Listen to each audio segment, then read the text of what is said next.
Before being elected, I was nervous about being a Muslim woman in the public eye. Growing up, I had seen the abuse prominent British Muslims were subject to. I knew I wouldn't be in for an easy ride. And today, I'd like to say that I was wrong to be worried. When young Muslim girls ask me what it's like, I'd like to say there's nothing to worry about, that they would face the same challenges as their non-Muslim friends and colleagues. But, Madam Chair, in truth, I can't say that because in my short time in Parliament, that's not my experience. So let me read out a few examples. One person, for example, wrote to me, and I quote, "Sultana, you and your Muslim mob are a real danger to humanity." Another wrote, "I'm a cancer everywhere I go, and soon," they said, "Europe will vomit you out."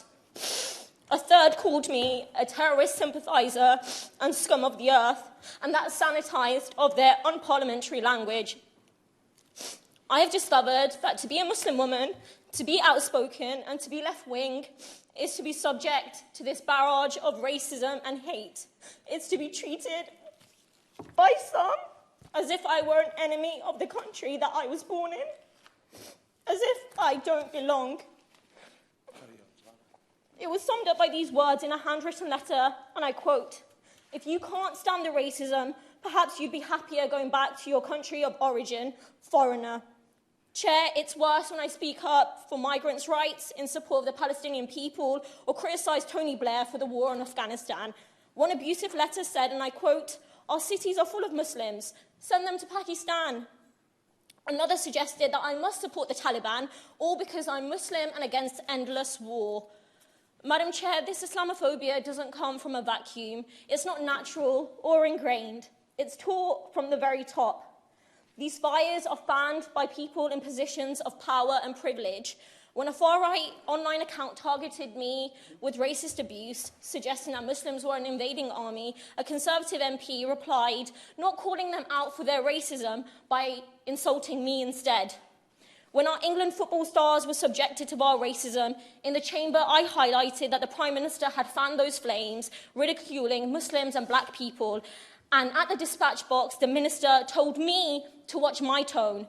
But, Madam Chair, while none of this is nice, I know that the worst effects of Islamophobia and racism are not just in abusive language, it's in policies and political decisions. This Saturday marks the 20th anniversary of 9/11. That horrific act of mass murder cast a long shadow. The war on terror, launched by George Bush and Tony Blair in its wake, set a narrative that too many readily embraced. Muslims, wherever we are, were portrayed as a security threat in need of discipline and suppression. Abroad, this was the background to disastrous wars in the Middle East, where false links were drawn between Iraq and the 9/11 attacks, providing false legitimacy to a war that had more to do with oil than the safety of British citizens. And at home, it meant the erosion of civil liberties of all and the targeting of Muslims in particular, with policies like the Prevent programme, which countless studies and human rights groups have demonstrated discriminates against Muslims. From young girls being referred to the programme simply for choosing to wear a hijab, to a Muslim teen being questioned by anti-terrorism officers for wearing a Free Palestine badge.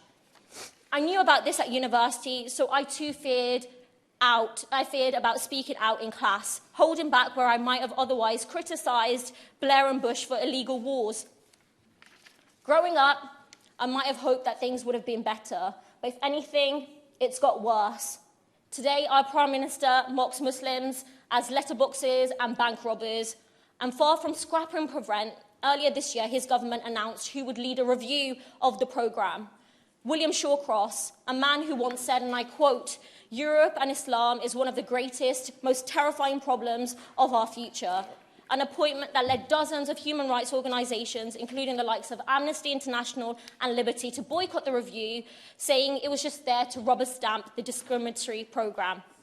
And closer to home, things aren't good either.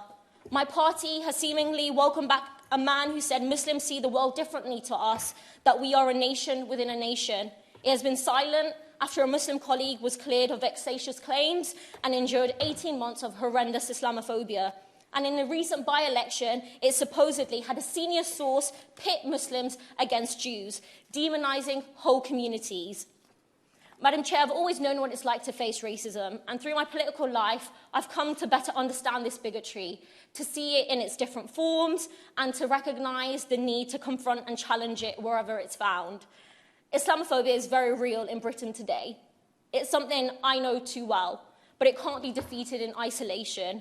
The people who are spreading this hate don't just target Muslims, they target black people, they target Jewish people, they target Gypsy, Roma and traveller communities, they target migrants and refugees.